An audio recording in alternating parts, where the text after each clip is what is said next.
আজকের গল্প অবহেলার পরিণতি। একবার এক ইঁদুর লক্ষ্য করলো যে বাড়িতে ইঁদুর মারার ফাঁদ পাতা হয়েছে।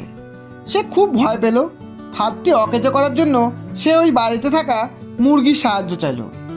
মুরগি ঘটনা শুনে জবাব দিল, ফাঁদটি আমার কোনো ক্ষতি করতে পারবে না, অতএব আমি এখানে কোনো সাহায্য করতে পারবো না।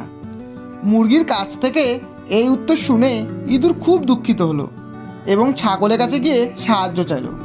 ছাগল ফাঁদের কথা শুনে বলল, ওই ফাঁদ বড়দের জন্য নয়, সুতরাং আমি এখানে তোমাকে কোনো সাহায্য করতে পারবো না। ইঁদুর ছাগলের কাছ থেকে একই উত্তর শুনে দুঃখিত হয়ে গরুর কাছে এলো।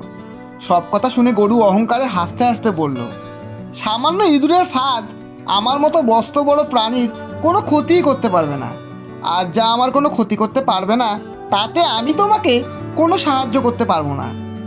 ইঁদুর শেষ পর্যন্ত নিরাশ হয়ে তার ঘরে ফিরে এলো। এদিকে রাতের বেলা বাড়ির কর্ত্রী অন্ধকারের ভেতর বুঝতে পারলেন যে ফাঁদে কিছু একটা ধরা পড়েছে। অন্ধকারে ফাঁদের কাছে হাত দিতেই উনি হাতে কামড় খেলেন এবং দেখলেন ফাঁদে ইঁদুরের বদলে একটা সাপ ধরা পড়েছে। তার চিৎকারে কর্তার ঘুম ভাঙল। তাড়াতাড়ি ডাক্তার ডাকা হলো। চিকিৎসা শুরু হয়ে গেল, কিন্তু অবস্থা মোটেই ভালো না। পথ্য হিসেবে ডাক্তার মুরগির স্যুপ খাওয়াতে বললেন। স্যুপের জন্য কর্তা মুরগিকে জবাই করে দিলেন। অবস্থা আস্তে আস্তে আরও খারাপ হতে লাগলো। দূর দূরান্ত থেকে আরও অনেক আত্মীয় স্বজন তাকে দেখতে আসতে লাগলো। আর বাড়ির কর্তা বাধ্য হয়ে ছাগলকে জবাই করলেন তাদের আপ্যায়ন করার জন্য। এরপর আরও উন্নত মানের চিকিৎসার জন্য আরও অনেক টাকার প্রয়োজন হতে লাগলো।